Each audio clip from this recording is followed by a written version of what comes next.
Hi, everyone. Welcome to the Record Lab podcast. I'm Nathan. I'm an audio engineer, songwriter, and music producer from Toronto, Canada. Today, we're joined by a very special guest. She's a friend of mine and long-term collaborator, I would like to say. She writes very good music. She is an artist, songwriter, and producer. Without further ado, I'd like to welcome fkblnde to the podcast. Hi. Thank you for coming on. Of course. This is great. Oh my God. This is because we haven't I feel talked in person since our last song that we It's been a minute. It's been a minute. Yeah. It's probably our last session back in December, January? I think so, yeah. It's when you were back. Yeah. So tell us where you are right now.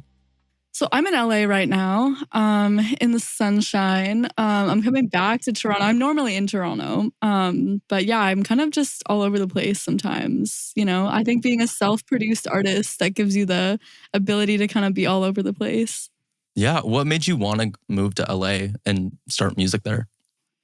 Honestly, it was the dance music scene that really got me. I was reached out by a friend now who wanted me to sing on some of his dance music. And at the time, I never listened to dance music. I was kind of okay, sure, I'll give it a try because I've never really been one to say no to opportunities. And then, 5 songs later, I was like, I should just go there and see how many DJs I can collaborate with. And so far, it's going pretty well. But I'm looking forward to being back in Toronto and working with you and working with other artists too.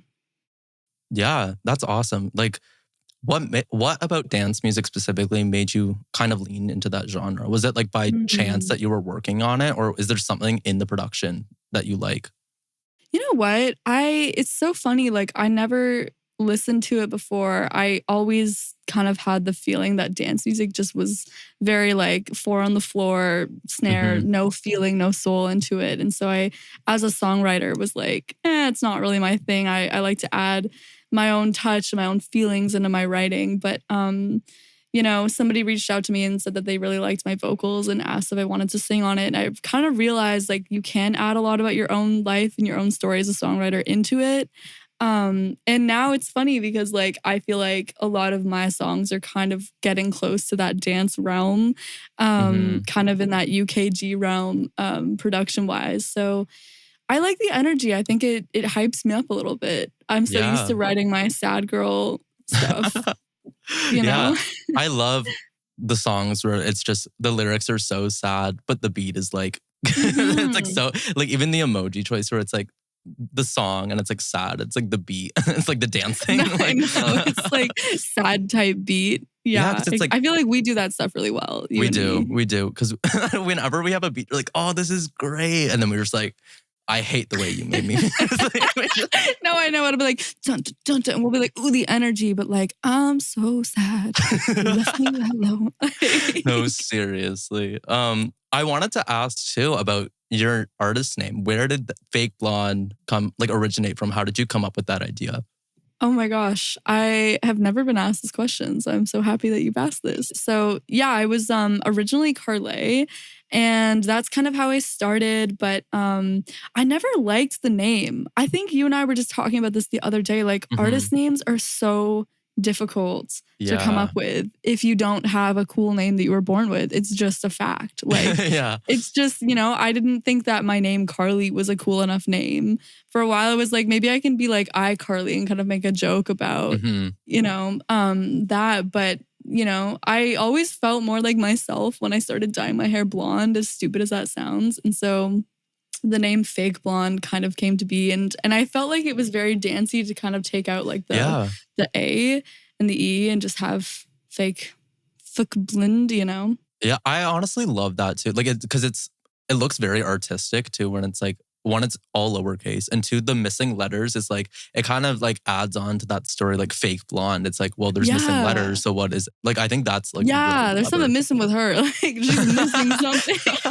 It's kind of like Nathan 03 though, with the X's, that's very artsy. Yeah, because I wanted it to be throw in some X's there, because just Nathan, I'm in the middle of an artist producer rebrand too, and it's just Nathan wasn't doing it for me, and I just wanted to throw in something that's let's get rid of the A's, let's switch it up, make it different. But then Nathan on its own, I also didn't I wanted to add something that I felt is meaningful to me, because 03 is the year I was born, so it's I wanted to add something on there. So that's what I'm Yeah. going with for now. Who knows? Maybe it will change again. But Rebrands are hard. It's yeah, hard, you know? It's like weird because you want it to like look good to your audience, obviously, exactly. but then you also need to like feel like you. And then also, I guess, like in both of our cases, like, you know, we're both producers as well as artists. So Hmm. how do you balance the like, you know, fake blonde the producer and fake blonde the artist, Nathan the producer, Nathan the artist? Exactly. Because it's like, I don't want to like switch it up, if that makes sense. If it's like the artist and is one name, the producer is one name. Because also, just for like Spotify reasons, that sounds like hell. And Yeah, also, no, for like that real. sounds awful. When I first got into the dance music stuff, I initially my idea was, oh, I'll be Carly for my singer-songwriter folk Hmm. music, and then I'll be Fake Blonde for dance, and have two accounts and two artist projects, and have to make double the amount of content. It just was a bad idea, and I was like, I need Yeah. this under one. So goodbye, Yeah. Carly. Rebrand as Fake Blonde. No, I love that because also too, like I love the way like Phineas, for example, does his stuff. It's like his name is Phineas, whether if he's an Yeah. artist, a songwriter, or like a Hmm. producer, it's just Phineas. Hmm. And I love that because I find he kind of like takes away, oh, you have to be a producer. Oh, you have to be an artist. Like picking the one Yeah. or the other. It's like he's Phineas and he does everything, which is something that I think both of us relate to because we produce and write our own music and perform Yeah. it. That it's like just having one name that's like, this is me for real. Like, this is me, this is my Yeah. name, and this is what I do. And then you can see it. 100%. Yeah. And he's cool too, because I feel like he Yeah. brings a lot of his artistry into his production. Hmm. Like even the way he like produces songs, I'm obsessed with his like masterclass videos where he talks about The producing vocal Billy stuff. production. He's Yeah. just such an artist in everything he does. It's Hmm. like, man, he's another level. Yeah, he's one of my inspirations, honestly. I look up to a lot of like his tech, especially like in vocal production. Like his videos on Mix with the Masters are one of the first ones I started watching. Like I think it was the Therefore I Am video. They did a deep Oh, I dive just into like the watched that vocal. It's one. so good. And like It's you so learn so good. much too. If anyone's trying to Yeah. get into vocal production, I would definitely recommend watching one of those because it's just the way that she can like duplicate her vocals seamlessly, like perfectly the same without like any vocal line or any of that. Just pure talent. We Oh, love Billie insane Eilish. talent. We love Billie Eilish, and we love that they use Logic too. That's another plus. Exactly. Being two Logic Exactly. users, Yeah. Yeah, you that know, brings us into one of our questions is what DAW do you use? But I think it's already obvious. got already got there. Logic till the day I die. Or I Logic don't to the know. day I Maybe who die. knows? Maybe another DAW will come out that's like amazing, but Yeah. Logic till the day I I die. yeah, it's so funny. Like I definitely wish I knew more about Ableton being in dance Hmm. music. You know, Yeah, it yeah, seems yeah. like there's a lot of things in Ableton that are useful, but I do think like I don't know, at least for like the stuff that we're also working on, like Logic is pretty handy. It Like is. we be I like stacking lots of vocal stacks in Logic, no mhm. problem. I always say that it's like Logic for me, and the reason I started using it is because it's such like a universal DAW. Like people use Yeah. it just to make beats, and then we'll record on Pro Tools. Some Yeah. people just record on Logic and then like make beats in FL and then do that. Some people do it all in Logic like me, but I think it's so good for if anyone, whether it's beat making, songwriting, recording, mixing, mastering, Logic can do one of those super well depending on how you use it. And I think that's Yeah. great. And I would definitely recommend using it for sure.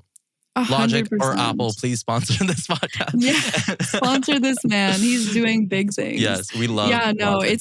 it's really good for anybody. Like, I mean, when Hmm. I started on GarageBand and Hmm. but Logic and GarageBand, like, yeah, there's different features on Logic. There's more, but like they're not that different. Like it's a really good Yeah, starting DAW, honestly. for Like sure. sometimes I look at Pro Tools and I'm like, I mean, the Pro Tools is amazing, but like for starters, it's definitely harder to learn, in my opinion. Even like pricing wise too. Like I will Yes. always say I paid $150 in 2021 for Logic.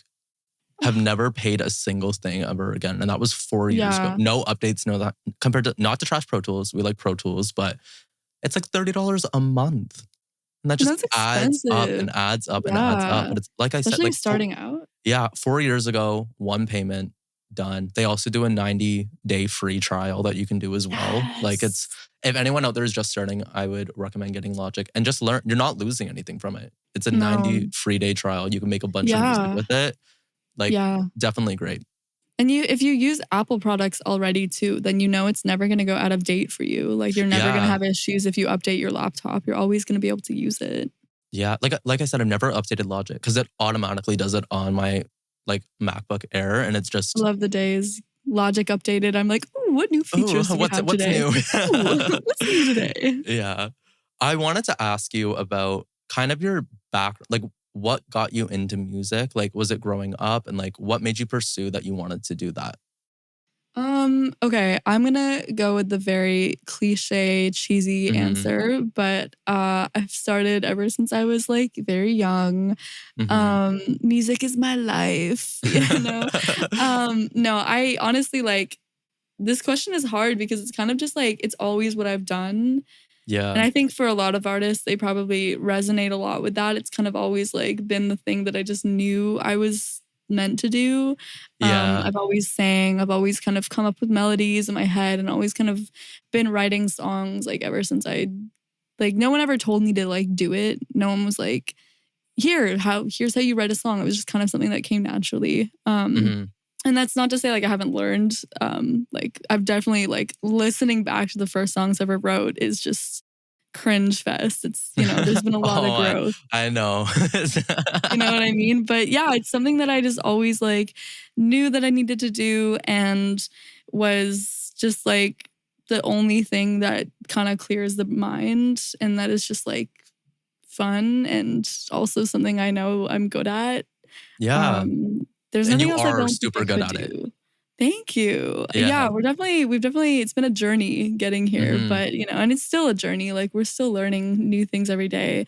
Hence why we like to collaborate because we learn all the Exactly. time. Exactly. And I feel like we learn from each other too, which is really cool. It's like there's Yes. certain things that are like this, even in specifically in your songwriting, there's some stuff you come up with. I'm like, I would have never like dreamed of that, but the idea of it is perfect. Oh my gosh. Yeah, Well, I definitely that's like. so nice to hear. Yeah, I relate a lot to what you said earlier about like growing up, you always knew it was like gonna be in your life and that. And for Yeah. me, like I didn't know until I went to school for it, but like looking back, there were so many signs where it was like you Yeah. wouldn't shut the fuck up as a kid. Like you were He's so he's meant to be an artist. loud. He's meant to be in Like music. I don't know. Do you remember The Next Star? Oh, the show, the The TV like show? Kid American Idol. I Yeah. auditioned for that. Okay, this is some tea. Wait, This is is this some lore online? about me. Is this It's something I not can online. look I up? didn't make it to TV, but I did make it to the second round, like of the like Okay. preliminary thing. I was 6. Oh I was yeah. literally 6 years old, and I sang 6? "No Air" by Jordan Sparks, and is it Chris This Brown? is Is it? some Nathan lore I was not mentally prepared for. That's Yeah, amazing. but it's You just made it stuff to the like second that where it's round. like I like stuff like that. How did I not think I was gonna do music before? Like there was The Next Star. I would not shut the fuck up about Glee or Pitch Perfect. I was like I was a Glee that I person, would yeah. always start singing. Like I was the kid who would like if someone says a word, I just start singing a song that has that word in it. Oh, I can And see it's that.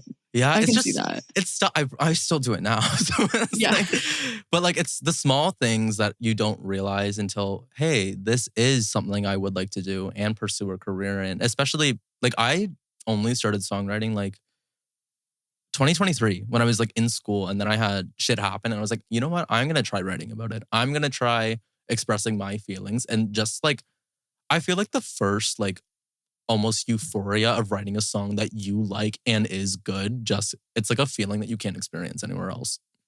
That's crazy to hear that you started in 2023 because Yeah. it just kind of goes back to like saying like it just sometimes feels like it comes naturally. And I feel like it comes naturally to you because I wouldn't have guessed like that's still relatively like that's 2 years ago. Like dang, like Yeah. it feels like you've been writing for a lot longer just because Thank like you. you seem like you really know what you're doing and like you send me these demos and they're like basically completed songs that I'm like he just made this in like a night and sends it to me and like check out what I just did. I'm like what the heck? Like it's like a Yeah. finished song.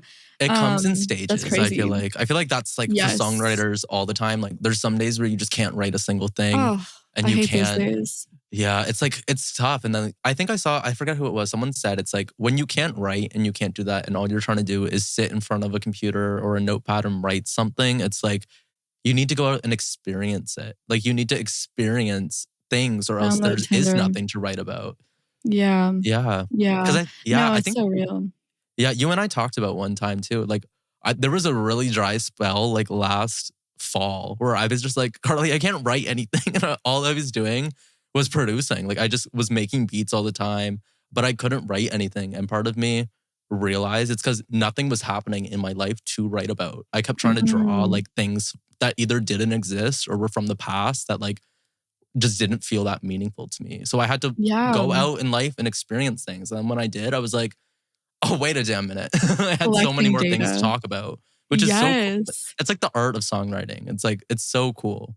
Yeah, and that's like that was one of my big things about like my kind of I guess hesitation about doing a lot of EDM top liner stuff was like, am I going to be able to bring my own songwriting, my own story into Hmm. these songs that are not produced by me? Because I don't know about you, and I'm guessing you feel the same way. Sometimes like you get so attached to everything about the song. If you Yeah. don't produce it, it doesn't necessarily always feel like your thing. But then I've kind of Yeah. been learning that like there's still amazing ways to add your life and your story into the lyrics, into the melodies Hmm. that put the song together. But no, it's so true. And every time I have like a writer's block, I always get worried that I'll never write another song ever again. Same, I'm always same, like, and it's same. weird because you That's can it for be me. like feeling so like inspired production wise, and you can be like making an amazing beat and be like, oh, this is amazing. But like, then if you can't write on it, you're like, what was I meant for? Like, what is No, this? Like, seriously. I'm It's gonna like, have this to is become so an good. accountant. Like, no, I'll never write again. Like, No, serious. But honestly, I feel like for both of us too, it's like, when I couldn't write, what did I do? I just kept making beats. And all that yeah. did was up my production skills, was spending time to focus on a skill set of mine that I've not looked at in the past. Because for a long time, I used to say, oh, I'm a writer and I make beats because I have to. Like, because I don't want to, like, there's only a couple producers I want to work with because I like the way it sounds. So I want to try to produce it. So I was always like known as like the better writer. That was my strong suit during that like time where I didn't have a lot to write about. That's when I took the time to really enhance my production skills and start making better Mhm. beats, watching more tutorials on things I didn't know about. And then when I did have things to write about and my production game is on point, then you're going to create better music because you have the Mhm. skill set now. 100%. It's like even when you can't write or you just don't feel inspired, you can always be doing something to like better yourself and learn something Exactly. or collaborating. I mean, I always Hmm. find like whenever I feel like I'm in a rut in my own, creation process, whether it's songwriting or production, like I think that's always the best time for me to go out and experience life, but also go out and Yeah. like write with other people. Because I Yeah. just feel like it brings out like another side of your brain that maybe you just don't use when you're like by yourself, like in your room, just like crunched over a laptop thinking, man, I Yeah. can't write anything.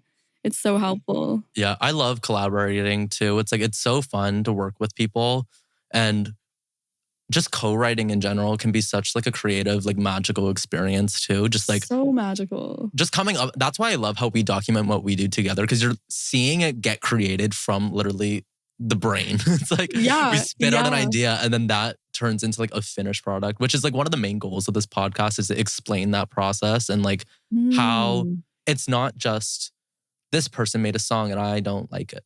Or this person made yeah. a song and I like it. It's like this person made a song with so many people involved in the process, like along the way, Yeah. whether it's the inspiration for the song, whether it's the The mixing engineer, or inspiration. if it's like, there's so many things that go into making a record that a lot of people don't know about. And it's cool to document those moments. And you can see like that Yeah. energy get created and turn into like a project that someone's really proud of. Yeah, and it's cool because it's like I think one of the big things that I learned about collaborating that I learned from collaborating with people is like people have different ways of working. There's not just like one way of doing Hmm. things. And it's so interesting seeing that. I think that a lot of people might think, "Oh, like these songs are all made in big studios or they're all made in, maybe just like with one person in their bedroom." But it's like, no, like I've met people in LA who record in their car because Yeah. they can't sing past, 9 p.m. or like us, like, recording at a school studio or like, Hmm. like it's cool like how different people have different ways of doing things. Yeah, for sure. And like it all, there's no perfect way to do anything. I feel like music is so subjective that if it works for someone and it sounds good and it's making and writing good music, you shouldn't let limitations stop you of, oh, I can't afford to go to a big studio, so I'm not going to do it. It's like, just make it work. Like, even if Yeah. you're singing into your phone and doing something, you're still gaining experience writing. You're still gaining Yeah. experience recording something. Like, everybody starts some. I started with a USB mic that I used to plug into my laptop, Hell yeah. and it would just be red from clipping the whole, like the entire thing. And I didn't know anything. I It's was like, oh, I'm artistic. like, oh, it's really loud. I'm like, oh, it's dynamics. Why does it sound It's so like, crunchy? I'm just Like, powerful. But yeah, it's just learning the small things like that where it's like you learn as you get there. Everybody starts somewhere. And I would encourage people who want to get into music to, like I said to my friend, like YouTube Academy is great. Like I went to school for it. Like I got a diploma in music production and audio engineering, but I don't think that's necessary at all. I was just interested in it and I wanted to learn more about it. And going there and going to school for it, that opened up new doors for me from engineering. I had no idea what the fuck audio engineering was before I went to college, even though I went into it. I was like, music production. I want to make beats. That's what I want to do. And then I left being like, how much compression do I need on my snare when I do it? Like, it's crazy. yeah, no, it is like going back to like Billie Eilish. Like, didn't she record Ocean Eyes on like a cheap AT 2020 mic? Like, Yeah. And that song it's is like, not, and that song's like, I mean, that's a good song. yeah. There's songs off her album, like her most recent one, like Hit Me Hard and Soft, that I saw in their interview. They did with like an SM58 plugged into the interface and then the monitors feedback into it. Oh, And there's that's songs so that's a Grammy interesting. nominated album. Like, yeah, like, It's just, yeah, it's crazy. Like everyone has different things of doing. And I think it's mhm. more about capturing like the moment than like making it Exactly. That's so perfect. important is like, Yeah. get the moment, get it right. And Yeah. you can There's live. been so many Yeah. times where you and I are in the studio and then like, you know, it'll just be like, get in there, like get in the booth, just like record it, like just like Yeah. figure out, you know, like let's not, because I feel like sometimes it's easy to kind of overthink like the little nuanced little Yeah. things in making a song, but then, you know, sometimes you just have to go for it in the moment and, Yeah. you know, try with And what you have. I think when you're setting things up to record that way, it's you're crafting and you're building the song. Cause like, let's say you come up with the melody. I'm like, oh, go track that right now. And then we get it. Then we're writing a lyric. And then that lyric Yeah. really sparks something in us that, oh my God, we're writing a pre-chorus now. And it's building its way up compared to if you didn't lay it down and we're sitting there trying to write something and write a full song without recording anything, then it's like, oh, what was that verse again? Or like, Yeah. what was that? Like, you're not hearing the momentum of the song Yeah. and the movement of it. That it's like, when we track those ideas, so many new ones are being created just by how that sounds. 100%. And Oh, like, I love yeah, writing. I know writing songs so much fun. Yeah. And yeah, they just like, I don't know. It's like it's like so funny because we can be like writing about our lives and like the lore and the craziness that Mhm. happens and the like shitty men. But then like, you know, it's funny because like you're not even like thinking about that. You're just like putting it into the Yeah. song. Like, you know, I could be so sad about like a breakup, but then when I'm writing about the breakup, I'm like, I'm not even sad. I'm just writing about it. I'm like getting it out. It's crazy like Exactly. how It's it's so, therapeutic. yeah, it is therapeutic. And there's like a lot of songs I've written and recorded in the past that like I just keep for me. I'm like, I have no intent of releasing this, but like that helped me get over so much just by writing that and putting Yeah. it into a song and like having that live on my computer just like forever. Yeah. It's like I don't regret doing that. Like it's not like, oh, you wasted time, you wasted studio time. It's like that was a moment in my life that was like tough and I got through it by making this song, which in 20 years from now, I'm going to listen to and be like, wow, that's like a time capsule of what was happening in that Yeah. era of your life. And I think Yeah. that's really special. Oh my gosh, yeah. And it's crazy though, because I do feel like the more you kind of start focusing on and growing as an artist and growing as a producer, you kind of, it's easy to lose that. Like, oh, I'm just doing Hmm. this for myself because I want to, versus like, I'm doing this because I want to make a viral song or I want to like, Yeah. you know, have this sound really good to all these people that I know listen to my music. And it's like easy to like forget about that. And I think it's so important. And I'm trying to do this like more lately where I'm just writing songs for myself. And I'm Yeah. not like Yeah. writing them with the idea that, oh, I'm going to post this on my Instagram and hope that it gets a certain amount of likes or a certain amount of Hmm. this, you know, which is so Yeah. easy to think about. But writing Yeah. songs for yourself, it's therapeutic. Yeah, I wanted to ask you, how did you get into producing your own music? Oh, I started, so I was writing songs like since I was like 13, Mhm. 12, I think, when I got a guitar and was like, I'm in my Taylor Swift era, Yeah, like, that's how it starts for real. that's always how it starts. Um, and like I was going to studios in high school and going to producers that were at those studios. And I think like at the time, like I just knew it was expensive. Like my parents were, I was fortunate enough to have them pay for it, but like I knew it was Mhm. like a couple $1,000s per song, per mix and Yeah, master for the, yeah. for the studio time. And I just like, I think even at like 16, I was like, like that's expensive. And I'm never really quite happy with the sound because it Mhm. sounds too pop. And I maybe want it to sound a little bit more like this or a little bit less like that. And so then I downloaded GarageBand when I was like 18 and I sucked royally at producing music. And I kind of gave it up for a little bit and thought I'm just going to collaborate with people and try to do like lots of co-writing and, learn more about audio engineering. And then I got back into producing my own music like fully in 2023.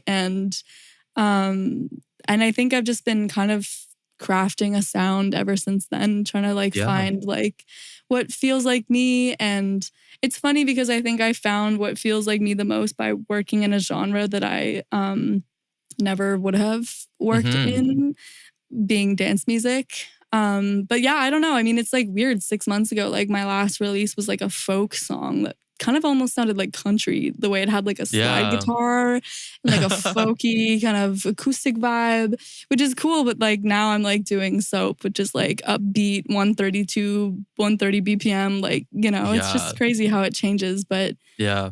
yeah, that's kind of how I got into it. I just wanted to find something that felt like me Yeah, and it's not have to cool pay for it. seeing like how you evolve not only as an artist and writer, but also as a producer too. Like you said, you were doing like folk music, acoustic, and now you're doing like drum and bass UK garage, like Yeah. upbeat stuff. And it's like I relate to that too, because my first release that I ever did was like guitar, like Yeah. piano, like Acoustic la sad la boy. la. And now like the beat I just sent you like the other day, Oh where my it's just gosh, like yeah, it's heavy drum and synth and bass. bass, like for real. It's like I try to experiment in so many different genres now that it's like I love experimenting and being versatile in things. But also I find a way as a producer to stick to like a signature sound that I love and that you can tell it's me making this and it's me Mm. producing it. Even though it could be completely different from the other, there's still like a touch of it. Because I always like to say too, it's like I don't like just to sell beats for the sake of selling beats. I like to sell like records. I want to be involved in the writing and the engineering stages and the beat, Mhm. not just, oh, here's a beat, you can take it. It's like I like being involved in the entire process of making it. Or else it just feels like, oh, it's not special to me. This is just something I made on my laptop and not, oh, this is something I'm proud of and would like to help and like create songs with.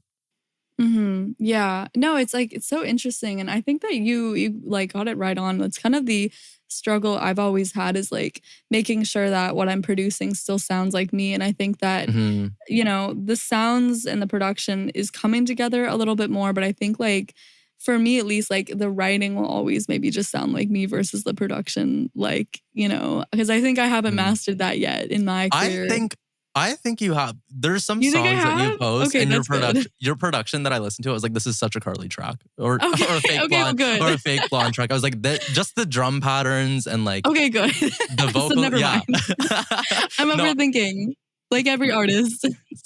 great. I mean, it's hard not to overthink everything you do. Oh my Like it's like gosh, yes. there was a whole time. I think I was messaging you during this. I was like, I hate my voice. I hate the way it sounds. I need you to sing these demos on it. Like I need you to be the vocalist. And it's like you're your own worst But then critic I all hear the it. time. That's how we met, actually. Oh yeah, Galaxy that sent brings me me. that Yeah. song and he was like, we have this track and I go in thinking I'm a co-writer because your voice was on it and I thought the vocals were phenomenal. And I was like, and you had just, I think you said you recorded it like on a phone. Like it wasn't like professional at all. And then like, or it was some really rough vocal that you did. It was and rough, then I go into the session and they're like, and you guys are like, okay, like you can hop on the mic. And I'm like, what? Why isn't Nathan singing this? Like he sounds great on it. And we got you on the mic, but we, you know, we like, it's so funny, like how, we just overthink everything as artists and producers. Yeah. And I think when you're self-produced too, like when you're involved so heavily and it really just feels like your own thing when you're writing about your life and then you're also singing on it and then you're also producing it. It's just like, how do you not overthink everything and judge it? That's why too, like, I don't really want to be an artist because of that. Because it's like, I feel like I would just criticize the stuff I'm making and all that compared to, I love helping other people create their vision because it takes so much of that pressure off. Like, oh, this needs to be great. This needs to be done like this and this. It's like, I can help other people with that and be like, this is actually good. I love your writing on this and I love this. Let's work on your performance on this part of this. And like helping them create something that they're proud of is what brings me enjoyment and what I like to do with it. But that's funny because that brings us into our next question of how we did meet. And it's such like just beating you to the punchlines. It's a coincidence. So our friend Galaxy, shout out Galaxy, we love him. Galaxy, fire producer. We all come from like the same like networking community called Beat Cave. They'd hosted like songwriting camps and networking events, and we had all met each other differently. So like I think you and Galaxy met first, and then I met Galaxy on my own. We created a couple tracks together. And we had one track specifically that we wanted to co-produce together. So we both made the instrumental for it together.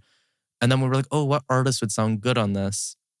And he was like, oh, like I've worked on this song with this one girl, Carly. Like I bet she would be so good. I'm going to ask her if she's down. And then you said you were down. And then that's funny now hearing that you thought it was for me. You thought it was for me. I literally heard it and I was like, oh, maybe they want me to like add a verse to it. But like this seems we like came in and we're like, set. okay, sing. And I was like, no, you sing. Like you sound great on this. Yeah. And then I think we do have songs where we're both singing on it together too. But it's like what I like about what you're doing is like it's so interesting. You're doing like you're triple threading like all the way because like you produce and you also engineer and then you also have your own artist project, which I know I'm a big fan of the stuff that I've heard you do and I'm excited for more, whether it's now or years from now, whenever you decide to release next. Yeah, hopefully soon. Yes. But yeah, it's just, it's so cool how coincidence works like that. Because then we ended up trying to do the demo and then like it just didn't work out. But from that point forward, I feel like we clicked so much, not only as like personalities, but as writers as well, that I brought you on to do my song, Where the Heart Is. And I was like, I need you to help with my verses and I want you to do some background vocals. Yes. And then, because I came to you with a hook and like my first verse, and then we fully created a bridge and we fully created things that I would have never put in. And that's a project that I just love, that process of making it. Back to what we were talking to before, it's like the energy and living in the moment and doing that. That was such a fun experience writing and recording. I really liked that. Yeah. That was a really nice song to write. Yeah, it was just, and we got to record the process and everything. And just like, I remember I made you go in the studio and scream. I was like, I want you to yell these background vocals. I want you to feel it. For anybody listening, I'm going to spill the tea on Nathan. Nathan's an incredible vocal producer. Thank you. And like, going into the studio with him, if you ever get the lucky chance to get in the studio with Nathan, you will learn so much from vocal production because like just the amount of like insane thing. Like I would have never thought screaming takes, like whisper takes, like harmony stacks, like beyond comprehension. Like that session was so interesting to me because I think that was the first time I really got to see you do that, like do the vocal production, and like it was just so interesting and I learned so much from that. But that like Where the Heart Is, like that was a really fun song to write. As much as it's like a sad boy song, it was really fun to write. I know, we were like laughing hysterically during the entire thing. We were writing the verses and we were just like, I told you what the song is about. And then we were just like laughing, like writing things. Because I feel like we both had such similar experiences to that point. Then when we started writing demos and writing things that we both related to, there It was was like easy to work together. chemistry. Yeah. Yeah.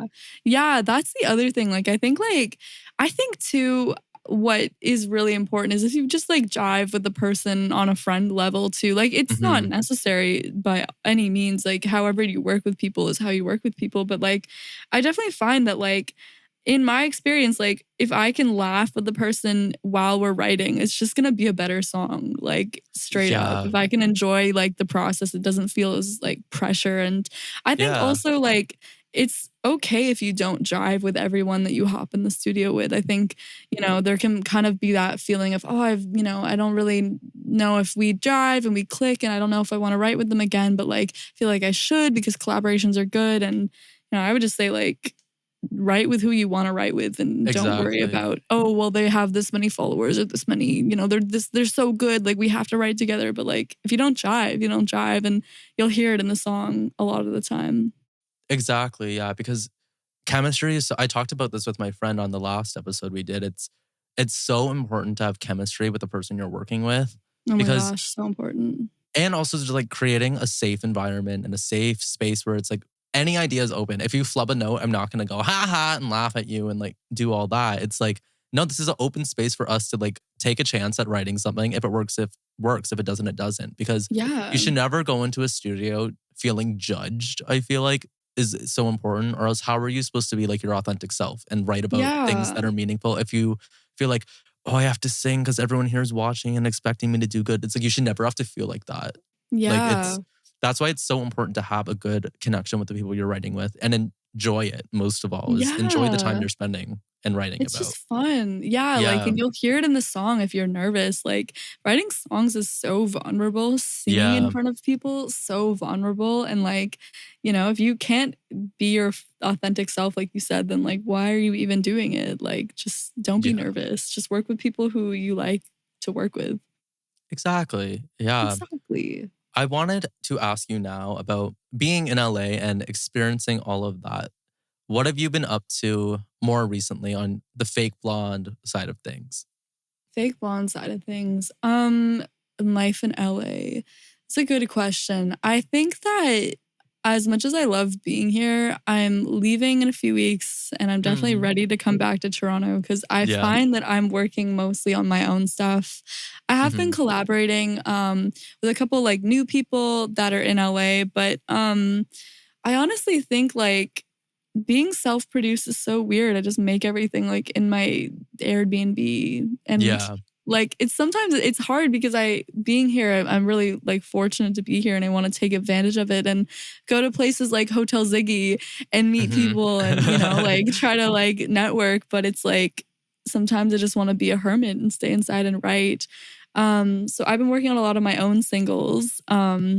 Including the one with the beat that you just sent me, which sounds, I think, really good on the beat that you sent me. So I'm excited for the world to hear that. And yeah, just doing a lot of top line vocals. I think figuring out the side of balancing vocalist EDM top liner life with artist life. I find that like my artist project, because I self-produce, I have 100% ownership. I'm not Hmm. signed. I'm independent. So I can kind of have full control over that side of things. But then with the EDM top liner side, it's less control, more I have to worry about splits and making sure that I'm, able to get Yeah. my fair share. And I think figuring that stuff out is what's been mostly on my mind in that world.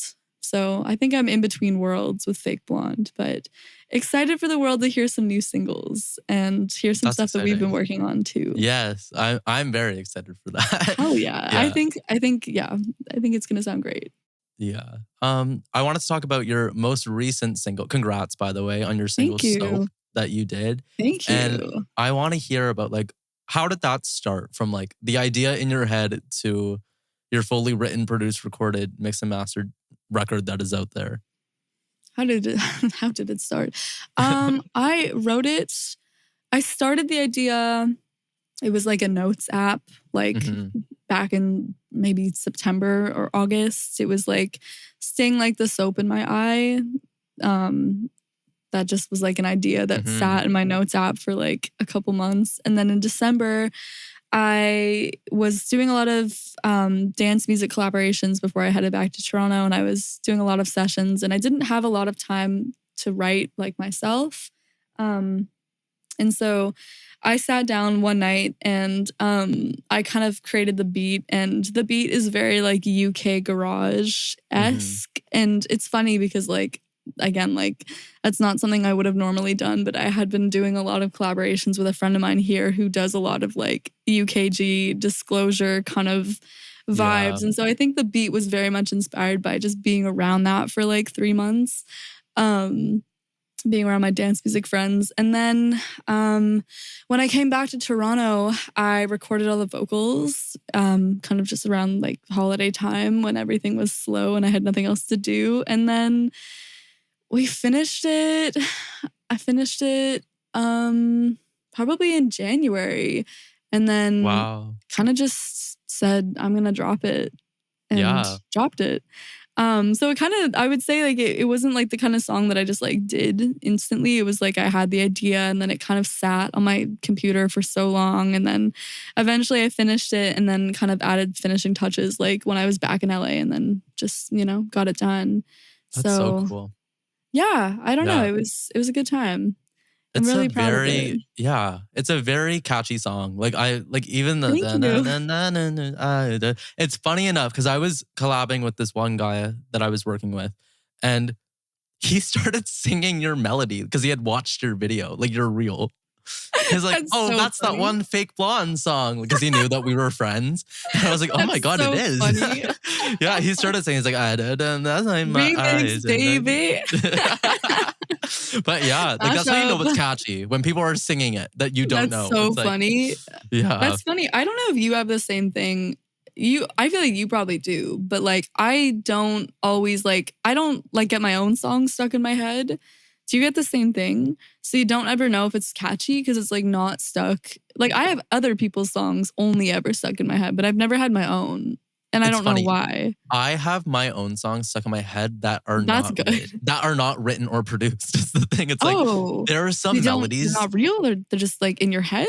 There are some melodies that I've come up with that are so fucking good, but I cannot write to them. I've never laid them down on a vocal, and that just gets. What? I keep singing. There's melodies I sing from 2022 that I wrote that I'm like la la la la la, just like cooking, and that I never do anything with them. They're just marinating, and then one day you're gonna write them. I hope so. But like my own songs, I forget the words of my own songs sometimes, and I don't have a lot. But it's like there's someone like, oh, how does that go? I'm like, where the heart is. What does the first verse go? Trivia time. I think it's you could say I'm sensitive for feeling this way. No, you got it. Okay. You could say I'm sensitive for feeling this way. But I'm anxiously into... Okay, yeah, I do remember that. Okay.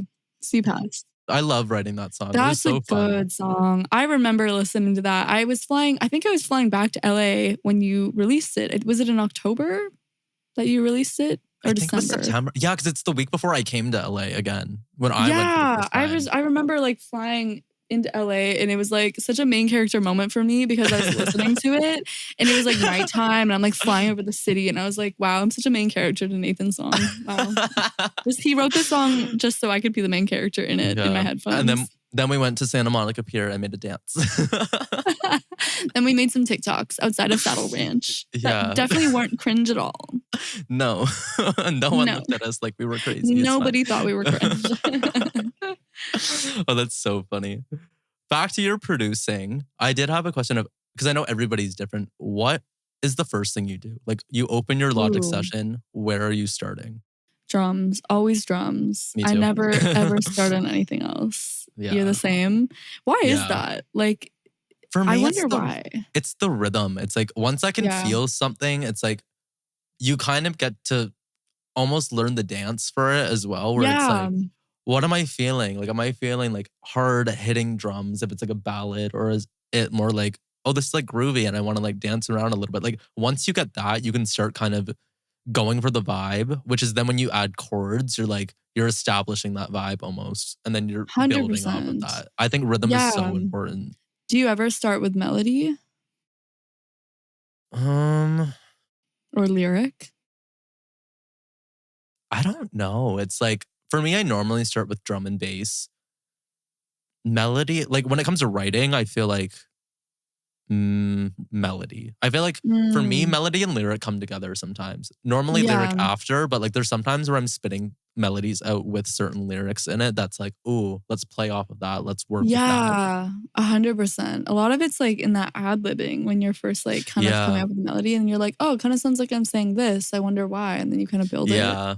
I love writing like that because it's like, what if you had rhymed that word with a different word? Then the whole premise of the song may have been totally different if you had chosen to take it in a different direction. It was like, Yeah. if I had said there was instead of because, like maybe that could have changed the whole song if that was the first word I thought of. But I feel like Yeah. everything happens for a reason with that and it plays into the way it's supposed to. Yeah. It's like, it's just as like dumb as the sounds. Like it really just like you're like channeling like a whole other, I don't know, energy when you're like making music. Like it's like you're thinking, but you're not really thinking. You're just doing it, you know? Yeah, And it's like whatever comes out is like meant to come out, you know? exactly. Yeah. Yeah. As for your like musical inspirations, who would you say growing up like you listened to and that really inspired you to make music? Growing up, I lived under a rock. I oh man, I'm like really exposing myself. I honestly like listened to this one child's singing guy. Like he's like I don't think he still does it now, but his name is like Raffi and he made like music for children, like really young children. And I listened to that like up until like 7 years old. Like I really Hmm. I remember my mom was like, you gotta like listen to other music. Cause I don't know, I was just like loved his music. It was like music for children. Like it was not anything like it was like for babies, you know? Yeah. It was not anything like for somebody. So I don't know. Like I wouldn't say that I have a wide range of childhood musical influences because then I would just probably say Taylor Swift was like my Hmm. next kind of big influence. Um, and like I wouldn't say I really was a diehard fan of anything up until like maybe like now, you know, like Hmm. probably like in high school I got really into like rap and like Kendrick Lamar and Kanye and like Eminem and we're not fans of Kanye anymore, just putting that out into the world for obvious reasons. Yeah. And I think like now, I mean, like one of my biggest influences and one of my favorite artists of all time is like Kate Renata and like Amaray. I really love Kali Uchis. Hmm. Who else do I listen to? And I love like Sammy Vergie. He's like a dance music UKG guy. I love Pink Hmm. Pantheress and Kenya Yeah. Grace. So I Yeah. think those are my influences now. But as a child, like Taylor Swift is my Yeah. best answer. T Swizzle. No hate to the Swifties. I don't want to anger the Swifties that listen to this Yeah. podcast. But Yeah. yeah, She said she listened to her. Like, I she was a fan. listened. I was a fan. I was like an OG, okay? Like I was there Like, for teardrops on the guitar. So like don't even come at me. yeah. Like Like I don't listen to Taylor Swift and I'm not a Swiftie, but I did have a Fearless CD at one there point. we go. If you had the CD, then you're fine. The CD Like, from like Starbucks, like if you had it, then you're good. yeah, it's like we all listen to Taylor Swift at some point. Exactly. I listen to Speak Now. It's okay. Yeah, because I always like asking the comparison to it's like, is the music you listen to and enjoy listening to, does that reflect the music that you make Mm, and that you want to make? Because for I think me, so. it's it's a little different. There's some artists that I love to listen to who inspire me to make music. Like, for example, with me, there's like Tate McRae, Troye Sivan, Billie Eilish, like Lord. I love their music and I want to make stuff similar to that. But then there's Mm, artists that I love to listen to, like Olivia Rodrigo or Charlie XCX, where it's like, I love their songwriting and their uniqueness, but I would never attempt to make anything like that. It's like yeah. I wouldn't try to go for that production style or that songwriting. But it's like Yeah.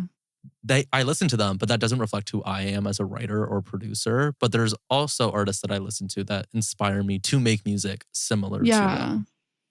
Are there any like I know that this is your podcast, but I'm gonna ask you a No, question. no, you can ask me. Are there any like artists that like make really out there music that you would ever or like I guess I should reframe. Is there like a genre that you wouldn't necessarily listen to but would like to make? Like are you gonna all of a sudden like like have a country era that we don't know about yet? Or like, are you like low key like a rapper in secret? Or like, what's a genre that you would really like to make, but maybe don't see yourself making? Or I don't really know where this question's going. I think you know what I'm asking. Yeah, I've always said I want to try at one point in my life doing like a hip hop track. I think that would be because Ooh. a lot of my production, like in the drums, you can hear it. Like some of them are really Mm-hmm. intense, like trap beats, and like, but I could hear you doing I like take a the hip hop song and yeah, song for somebody, for a hip hop artist. I could I hear want it. to do like something similar to like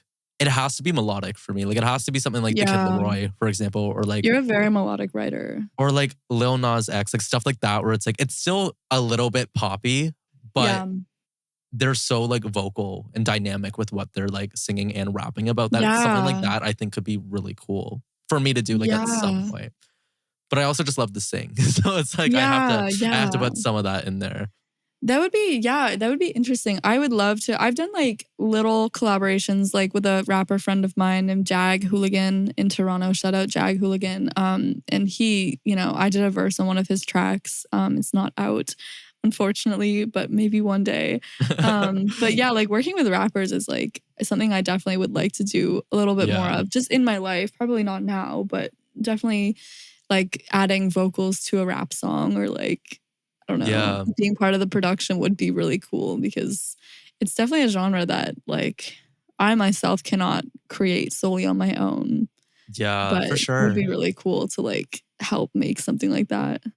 Yeah, I would love to like vocal produce a rapper and also Yeah. mix it. I think that would be so cool. Cause like a lot of rap songs depend on doubles and ad libs. That's like something that's so Mm, important in creating like yeah. the spatial atmosphere that they're in. Because if it's just someone rapping like nonstop into a mic, it's enjoyable, but it's everything, it's also everything else that is happening in the background.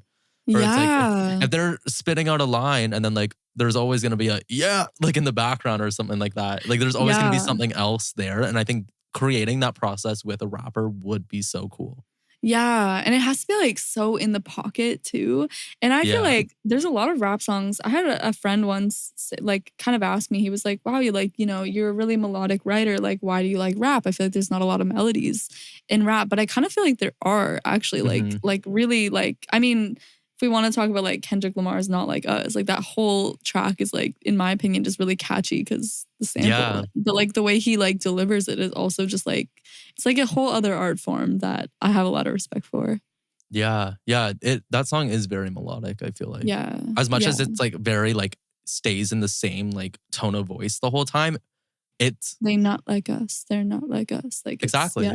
Yeah. Like it's like a I think melody. It's catchy. yeah, exactly. The writing and delivery is also really important of how you're delivering your lines and how because you could say a lyric or you could sing a lyric and it doesn't feel you don't feel anything of it because you're singing it just normally compared to like if you're feeling what you're writing about and you are really feeling it, you're gonna deliver it so much better because there's gonna be emotion Yeah. behind it and like you can really put that into the performance, which is gonna at the end of the day create like a better song.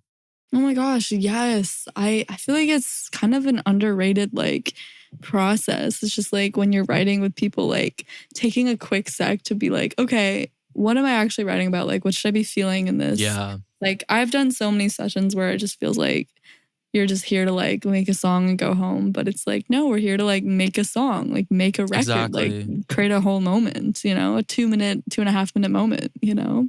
So you have Yeah, to and like just really put your soul into it. yeah, it's all about like the motivation and also like back to the chemistry thing, like understanding why you're all there. Like, are we doing this just for fun to like create something and then like it's gonna sit on our computer and just like not do anything? Or are we here to create a record that we're all proud of and creating a little piece of magic that we can share with the world?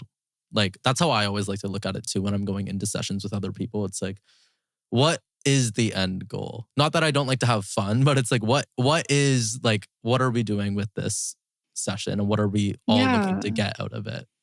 Yeah. And yeah, like it's so important just to like, yeah, like learn about the people that you're working with and like what are their Hmm. goals and like what are they trying to accomplish and like why are they here? And yeah, it's so chemistry is so important. It's so underrated, but it's just Yeah. it's the missing piece, I think, a lot of the time.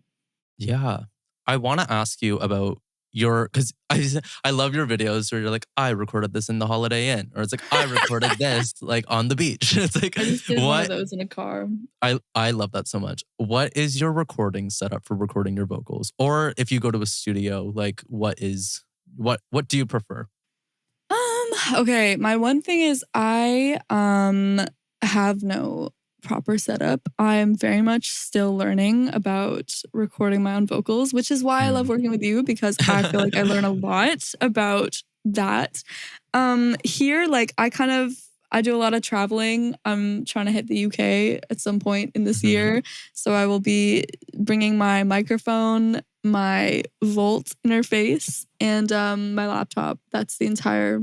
And I actually, you know what? A plugin that you showed me that I Let's have hear it. not ever stopped using is the NS1. That is so Yes, I fucking important love it. because I'm you gonna put cannot so much unplug. on our mics. Oh my gosh, no, like I learned that from you and I downloaded it like the minute I got home because I just knew I was gonna be like getting back to LA, and you never know like if you can unplug the fridge in your Airbnb, which Mhm. in this case I can't. So that plugin has been so useful.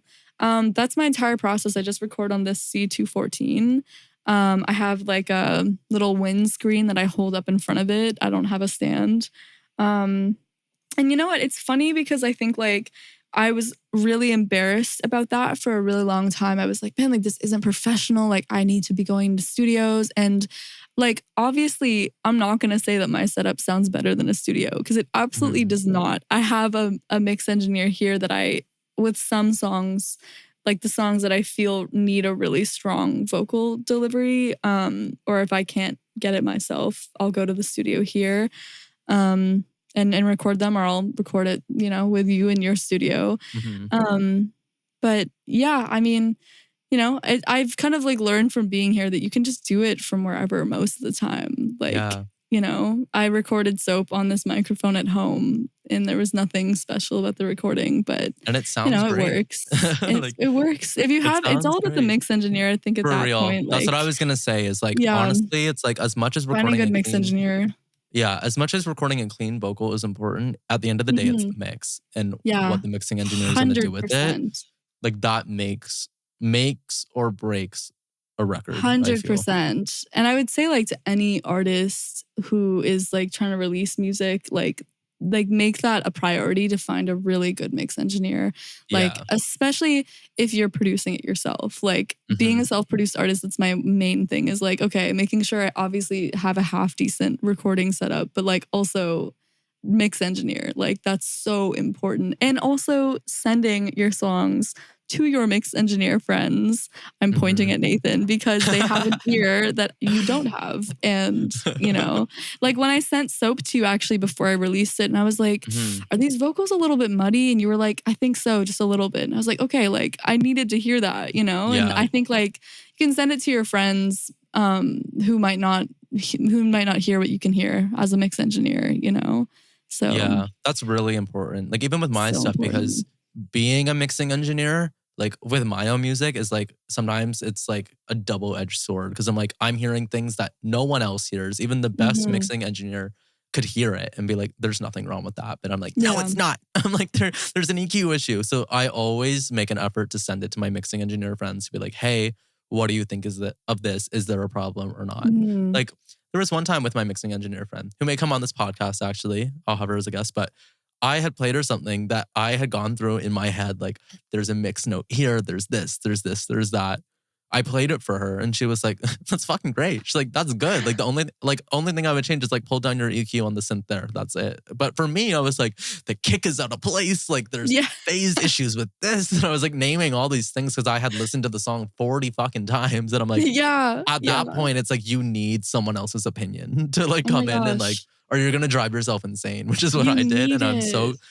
I'm so glad I sent it to people and played it for people, and Yes. It's like because that helps. funny. I like used to get kind of embarrassed like sending it to people because I was producing it myself and I was like, oh, like I'll just, get it mixed and mastered. I won't send it Mhm. to anyone because I can't hear it. It's so embarrassing. But like, no, I've learned like it's so important to send your demos to your friends, to your people that you Mhm. know, and like obviously like do what feels right in your soul and follow your in your intuition. Like don't go with what everyone says if you don't believe it in your heart. But like, I had a feeling, I was like, I feel like I've heard it too many times. I can't judge, but I feel like these vocals might be a little bit muddy. And I sent it to you and you were just like, yeah, like just maybe pull this down in this range and you'll be good. And I was like, yeah, thank you. Instead of yeah, like going over it in your head, it's so easy to nitpick. Just send it to your yeah. homies. Exactly, because it's like you sent me it, and there was just one thing that stuck out to me, and then I was like, oh, Mhm. just that. Compared to, it's not like I was, this is wrong, this is wrong, this is wrong. I'm like, I no, literally like it just copied sounds your great. message and I sent it to the guy who mixed it. And I was like, can you pull it down in this? And he was like, yeah, no problem. And I was like, great. Easy Yeah, and peasy. then Lemon fix squeezy. done. Mix is done. Yeah, no, like it's all the small things, especially when it comes to mixing. That it's like sometimes it could be everything or it could be nothing, and that's why it's Mhm. such like a mixing on its own is like an art form. Because what I did, maybe your mixing engineer was like, no, it sounds fine, but that's just because his ears are used to mixing He's that heard way. it so many times. Yeah, Yeah. but it's like having a fresh set of ears. It's like, oh, I'm gonna listen to this differently. Like I had never listened to the song before. I listened to it. That was the only note I had on it, and then it was fine. Yeah. Yeah. No, I really appreciated that. It's just like, Mhm.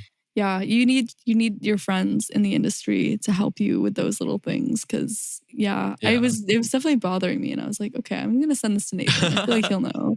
And he did know. So that was Oh my good. god, this segments into our next topic. What are your top 3 favorite plugins and why? Oh, okay. Let me think for a second. Okay, you go first because I need to cook on this for a Oh bit. my god, I'm being put on the spot. Pro Q3, favorite plugin ever I've ever I think you used. told me to get that one My actually. favorite EQ. It's so or the haters may come for me because it's not Pro Q4. I haven't got it yet. Okay, that's why You're I'm okay. getting there, but I just bought Pro Q3 like a year ago. It feels wrong to Okay. get the new I one. have no Fab Filter plugins at all, so they can come from me instead of you because at least you have one. I think Pro Q3 for EQ is one of my favorites. Um, I'm stuck between like an 1176 or a CL1B for compressor or the R. Oh my god, I'm Mm. naming all of them. I fucking love the R comp too. Compressors is hard, but definitely Archon, one I of. like that one. I love that one. Um, Do I'm you have trying to any of think. the Pultecs? I just started I using the I have UAD all of Pultec. them. I just started using it and I was like, okay, I It's see you, good. Pultec. I'm using it on my chain right now, but Oh, interesting. yeah, because when I got my twin, it came with all of them, like every single pull tech. I love it. The Waves one is great too. The Puig tech, like that's good. Yeah, I love I don't. waves. I switch all the time. Like I love switching up my setup and my chains and stuff. Like for a while, I used the pull tech. A lot of the time, I was using the Mag EQ. I've been using the SSL one now, but like I feel, Oh, what's my third plugin choice? I'm like Pro Q3, 1176. Trying to think what I put on everything. Oh, what Valhalla. about? Oh, Valhalla I was Vintage gonna Reverb. just say reverb. I was literally just about to Yeah. say the Valhalla reverb. I Yeah. was gonna also ask you. This is literally just for my own personal Hmm. benefit, but like if you were to record my vocals right now for a song, what would you put on my voice? What would you put on any Oh, voice? like from start to finish? Or like, Yeah. What's the okay. chain for a vocalist? Everyone is getting the Nathan secret sauce. Okay. This is like, y'all are welcome because he's got sauce. The Nathan vocal chain, it switches a lot, but with you, I typically use the same one, like the same template. I, because I'm trying to, the last time I did it differently for you. I'll just say from the last one.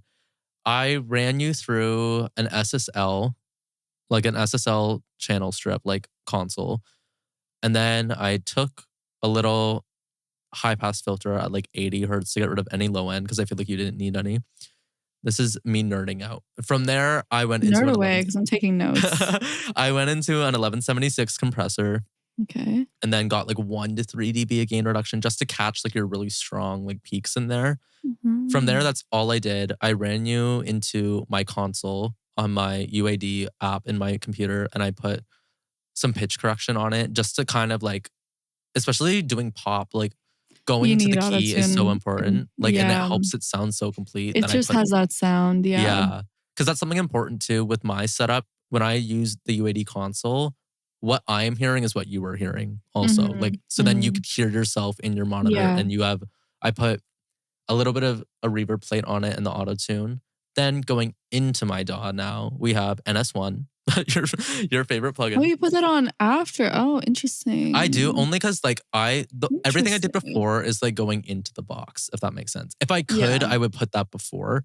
Yeah. But then it's another instance of auto-tune. Then Pro Q3 correcting everything. So I'm going to correct all the subtractive EQ of things that I Pro don't like. Q3, not Yeah. Pro Q4. No, just Pro Q3. But I'm using that as my surgical EQ. From Okay. there, I switch up a little bit, but I put a de-esser like in that spot to get rid of your harsh Which like de-esser do S's. you use? I use our de-esser. I've been meaning to get another one, but that one's great. I think And I use the then, same one. yeah, from there,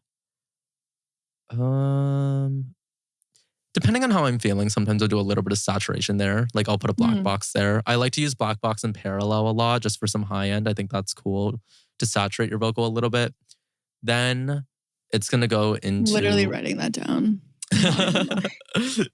Then it goes into another 1176 into a 2A is typically what I use for you. Sometimes I switch up the chain though, and I'll go into 1176 and then not compress right after. I'll go into another EQ. But like recently with you, I think after that, I'll put an SSL EQ or a MAG EQ to add some stuff and shape it in a way, like tonally shape it with EQ and frequencies. So then after I shape your EQ, then I put soothe after it and I get rid of anything I don't like about Soothe is compression nice. or anything. Then to tie it off, I'll use like an analog compressor. Like I've been using the Fairchild a little bit just to glue everything I just did into one cohesive thing. So then after I glue everything together, then I'm going to do all my like sends and stuff. So I have like a small room reverb. I have a hall reverb, quarter delay, slap delay, parallel compression. I always use either the CL1B or the 1176. Forgot to say with the CL1B, that's the final like glue compressor I use always to glue my background vocals to my lead. I love that one. And then I think that's like mostly it. Maybe I'm forgetting something. I'll do a tutorial on how I do my vocal chains and stuff. Oh my gosh, I will be waiting. But that's typically what I use for you. It's like it's compression. That's all I can really need. EQ and compression and some like reverb. But I guess it's different for every vocalist. Yeah, and depending on the song too. There's been songs that you've done where I'm like, oh, you're not belting. It's like more calm and slow. I'm not going to use like a really aggressive compressor. Yeah. Interesting. So you learn everything. I learn all these like little things that then I will put into my own stuff. Yeah, I love talking about it. It's so fun. And like even just like you said with vocal producing too, that's one of the things I love doing the most. And then like with you specifically, when we first worked together, I was like, oh my God, I'm in the studio with someone who can sing. I'm like, you're doing everything I'm telling you to do. I'm like, I would give you something and then you would repeat it. And that to me was so shocking. It was like, she did it flawlessly. I was like, there's nothing, that was fine. I was like, I'm not doing another take. When I first saw you like vocal produce, I was like, whoa, this is a whole other level. I had never really worked with anyone who did that before. And so that was like interesting. I was like, whoa, okay, like this is just more than doubles and harmonies. Like this is a whole thing. I'm doing like a scream take, a whisper take, a shout take, a yap take. It's crazy. I'll never forget, I threw in your laugh into one of I think it was one of the hardest. I threw a laugh into the track. Oh my God, I'll go back and show where that is. But it's like, I just distorted the hell out of it. It was like a cackle laugh. Yeah. Like, I think there was a scream in there, like an actual scream from laughing at one point. Yeah. I'm a really like talkative person when I'm in the booth. And so like, I'm sure there's like a lot of like little things in the songs that we've made that are just like, what the hell is that? To kind of wrap up this episode of the podcast, what's like a technique that you've learned or advice from a mentor that like always stuck with you? I would honestly say collaborating is like, I know that we've talked a lot about that already, but I can't stress enough like how much I learn. And like the whole reason I ended up in LA and doing dance music and have gained a lot of exposure from my music from these collaborations is because I took a chance collaborating in a genre that I would have otherwise said no to had I not just been in kind of a creative flub, rut, maybe. I don't know what the proper term would be, but I was I took a chance on something and I just think it helps in every single way. And when we started working together, I learned a lot. So I don't think there's anything you can ever lose from collaborating. Like Yeah. you always learn something. You learn who you like to work with. You learn tips and production tips and vocal production tips. But then you also learn like what you don't like to do. And, you learn like, you just learn. And learning is Yeah. just like, you never stop learning. And it's just so good. So collaborating Yeah. 100%. Don't ever I not collaborate. totally agree with you on that. Like I'll never forget like my first like Bee Cave songwriting camp experience where I got to go like talk with other creators and like got to learn from the engineers and got to watch what they're doing. It like unlocked a whole realm of like music that I didn't know about. I was like, Yeah. wow. Cause in a way it's like music evolves every day and seeing such like a modern approach to engineering is something that I never thought existed. And I was like, wow, this is really cool seeing how Yeah. people are doing this and how they're making it. And I, especially going to those, I learned as a writer, I learned as a producer, and especially as an engineer. I was like, this shit's crazy. It was like, I want to learn how to do that. And that's like my goal is to learn how to do that. Yeah. And you learn how to do that by just being involved with people who do that for a living. Yeah. And it's like going in, working with them, writing with them, learning their Yeah. techniques and like learning what how do you start writing a song? What's your process? Like if production, how are we gonna start the song? Are we gonna start with the drums or do you have like a melody idea that works? It's like, and I'll say to it all depends on chemistry. That's like really important as Yeah. well. Is the Yeah. chemistry behind it. I'll say it again. It's like that is also important to learning as well, is learning people's techniques. But also, I talked about this with my friend in the last episode. It's like learning the how and the why, not just Mhm. like, oh, I put this EQ on your voice. It's like I put that EQ on your voice because I love how the high end of that EQ is like attenuates your frequency at blah blah blah. But like, there's always a reasoning behind why you're doing things, Yeah. and learning that and experiencing that with others, I think it's a great lesson. Yeah. Yeah. There's just some things like you can watch YouTube videos and like that stuff is really helpful too, obviously. Hmm. But yeah, like when you're in the room with people, or I mean, even like I started writing with my friend who, I've learned a lot from over FaceTime, just like, seeing how people do things. Like it's Hmm. different and you learn so much and pick up different tricks you get to use in your own stuff. And then one day you can bestow upon new people that information. So Exactly. sharing is caring and Yes, which collaborating is is why key. yeah, which is why I started this podcast. It's like I want to be able to help Yes. emerging like music creators and engineers who don't know where to start and what to do. Like I want to teach them stuff like this because I love that. yeah, because it's like that's one thing with this podcast. It's like I have learned so much from my mentors who have told me they want to give back because their mentors taught them that. And I'm the same way. It's like now the people who want to learn from me, I want to be able to share this with them. And then hopefully they're going to share with people that they're going to teach. And like it Yeah. just keeps getting passed on because in music, it's a tough industry. Like we all just have to be It's there. We have to be there for each intimidating. other and help each other out. I think Yes. is Oh really my important. gosh. Yes. There's no gatekeeping here. Like we got to help No each other out. gatekeeping. Music is so intimidating. It's so Hmm. vulnerable. It's so scary. So I love that you're doing this with this podcast because like, yeah, when you're starting out in anything, especially music, Hmm. in engineering and production, it's like, where the hell do I start? So Exactly. you started Exactly. this podcast. That's where you started. You started listening Yeah. to this podcast. We're like, we'll be taking applications for who wants to write with Carly. It's like, sign Join up our here. writing sessions.